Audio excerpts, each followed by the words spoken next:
Telugu news కి స్వాగతం. నేను రూపానాథళ్ళ.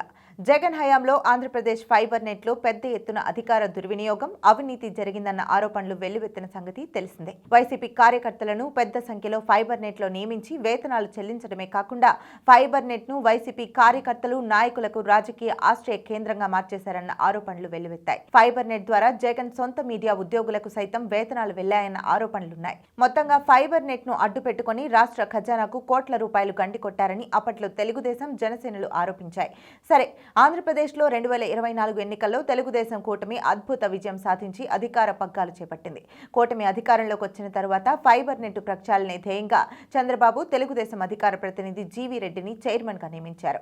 విద్యావంతుడు, న్యాయవాది అయిన GV Reddy fibre net commissioner గా బాధ్యతలు చేపడుతూనే ప్రక్షాళన చర్యలకు ఉపక్రమించారు. అయితే ఫైబర్ నెట్ లో సీనియర్ ఐఏఎస్ అధికారి జీవీ రెడ్డి ఆదేశాలను బేఖాతరు చేస్తూ ఇష్టారీతిగా వ్యవహరించడంతో జీవీ రెడ్డి నేరుగా సీఎం చంద్రబాబుకు విషయాన్ని వివరిస్తూ ఫిర్యాదు చేశారు. దీనిపై సీఎం ఒకంత సంయమనంతో వ్యవహరించాలని సూచించడంతో సహనం కోల్పోయినా తన పదవికి రాజీనామా చేసి వైదొలిగారు. తెలుగుదేశం పార్టీకి సైతం రాజీనామా చేసి రాజకీయాల నుంచే వైదొలిగారు.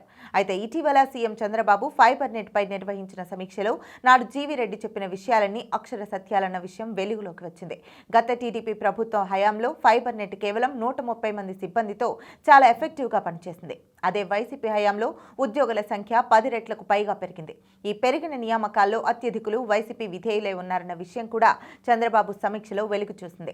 అంత భారీగా సిబ్బంది పెరిగినా వైసీపీ హయాంలో ఫైబర్ నెట్ సాధించింది శూన్యం. పైగా ఆ శాఖ పనితీరు తిరోగమనం దిశగా సాగింది. అంతకుముందు వైసీపీ హయాంలో ఫైబర్ నెట్ యాక్టివ్ కనెక్షన్ల సంఖ్య 8 లక్షలు ఉంటే జగన్ హయాంలో ఇది 4 లక్షలకు, అంటే సగానికి పడిపోయింది. వాస్తవానికి GV Reddy fibre net chairman గా ఉన్న స్వల్ప కాలంలో గుర్తించి సరిచేయడానికి ప్రయత్నించిన విషయం కూడా ఇదే. ఆయన అదనపు సిబ్బందిని కార్యాలయానికి రాకుండా పే స్కేళ్లలో ఉన్న వారిని తొలగించాలని స్పష్టమైన ఆదేశాలు జారీ చేసినా ఫలితం లేకపోయింది.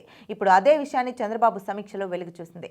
దీంతో ఆయన ఇప్పుడు ఫైబర్ నెట్ ప్రక్షాళనకు సీరియస్ గా నడుంబిగించారని తెలుస్తోంది. ఫైబర్ నెట్ సమూల ప్రక్షాళన దిశగా అడుగులు వేస్తున్నారని ప్రభుత్వ వర్గాలు చెబుతున్నాయి.